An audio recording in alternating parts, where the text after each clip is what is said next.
The second wife who never was.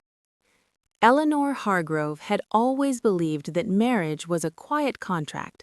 You show up, you endure, you keep the machinery running. For 38 years, she had done exactly that.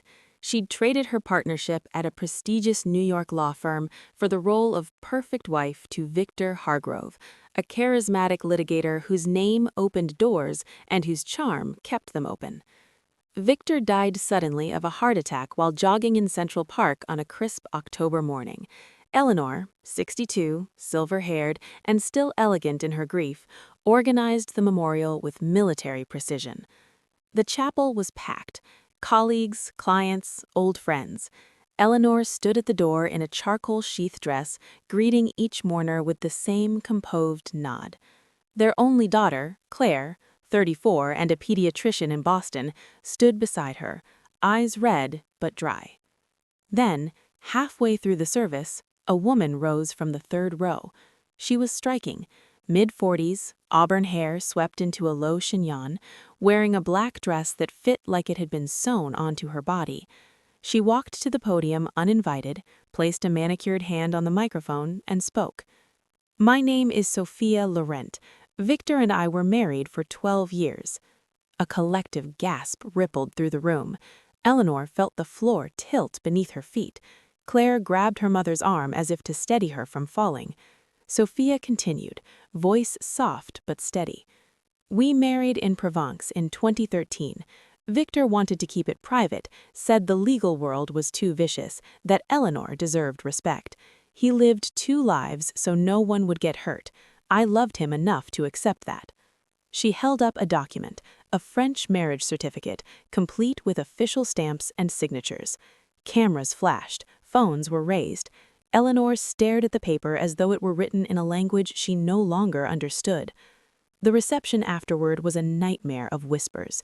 Claire refused to speak to Sophia, but her eyes kept darting toward the certificate photocopies now circulating among the guests. By evening, social media had exploded. #HargroveBigamy trended in legal circles. That night, alone in the Upper West Side apartment she and Victor had shared since 1989, Eleanor poured herself a scotch and opened her laptop. She was still a lawyer, even if she hadn't practiced in decades. Muscle memory took over.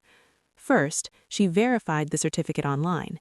It looked authentic, registered in the VAR department, witnesses listed, Victor's signature unmistakable. But something nagged at her. Victor had been in Provence that summer, yes, supposedly finalizing a client's villa purchase. He'd come home tanned and relaxed, bearing lavender soap and a kiss on her forehead. She called Claire. Her daughter answered on the third ring, voice thick with fury and confusion. "Mom, how could he do this? How could you not know?" "I didn't, but I'm going to find out if it's real." Over the next weeks, Eleanor worked like she once had, 18-hour days, fueled by coffee and rage. She hired a private investigator in France. She pulled Victor's old passports, credit card statements, phone records she'd never thought to question. The cracks appeared quickly. The marriage date on the certificate was July 14, 2013. Victor's Amex showed charges in New York that same week, dinners at Le Bernardin, a Broadway show with Eleanor. His passport had no French entry stamp for that month. The witnesses listed? One was dead. The other, when contacted, denied ever signing anything. Sophia Laurent, it turned out, had been Victor's paralegal starting in 2009. Talented, ambitious, beautiful. Victor had promoted her rapidly. Colleagues remembered them taking working trips together. Eleanor had met her once or twice, always polite, always slightly deferential. But the real discovery came buried in Victor's life insurance policy. 2 years earlier, he'd quietly increased the payout to $5 million and named Sophia as sole beneficiary. The policy required a legal spouse or domestic partner. A bigamous marriage would disqualify Eleanor and Claire entirely. Sophia hadn't just claimed to be the secret wife, she'd manufactured the evidence to steal the money. Eleanor's investigator uncovered the forger, a disgraced notary in Marseille who'd been paid 20,000 euros in cash. Bank records showed withdrawals from an account Victor kept hidden from Eleanor. The confrontation came in court. Sophia's lawyer argued that even if the marriage was invalid, Victor had intended Sophia to inherit. He'd told friends, left voicemails, sent emails calling her "my true wife." Claire, torn between loyalty to her father's memory and horror at the deception, testified reluctantly for Sophia at first. She'd met Sophia years ago. Victor had introduced her as a dear friend going through a divorce.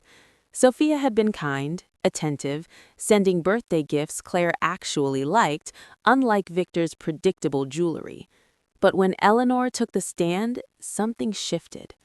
She didn't cry. She laid out the timeline, the forged stamps, the conflicting charges, the paid-off notary. Then she looked directly at Claire. "Your father was brilliant," she said. "But brilliance can curdle into cruelty when it believes it's entitled to everything. He didn't love Sophia more. He loved control more, and he used both of us to keep it." Claire began to cry. The judge, a sharp-eyed woman who'd seen every flavor of marital deceit, ruled swiftly. The French marriage was declared fraudulent. Sophia was ordered to repay any insurance proceeds already received and faced criminal charges for forgery and fraud. The policy reverted to Eleanor and Claire as original beneficiaries. Sophia left the courtroom without looking back. Within a year, she'd moved to Miami under a new name. Claire moved back to New York for a time. Mother and daughter rebuilt slowly. Dinners, long walks, honest conversations about Victor's charm and his flaws. One night, over wine on the balcony, Claire asked, "Did you ever suspect?" Eleanor considered the question. "I suspected he was bored," she said finally. "I never suspected he was cruel." Claire reached for her mother's hand. "I'm sorry I doubted you." Eleanor squeezed back. "You were protecting the father you needed. I understand that."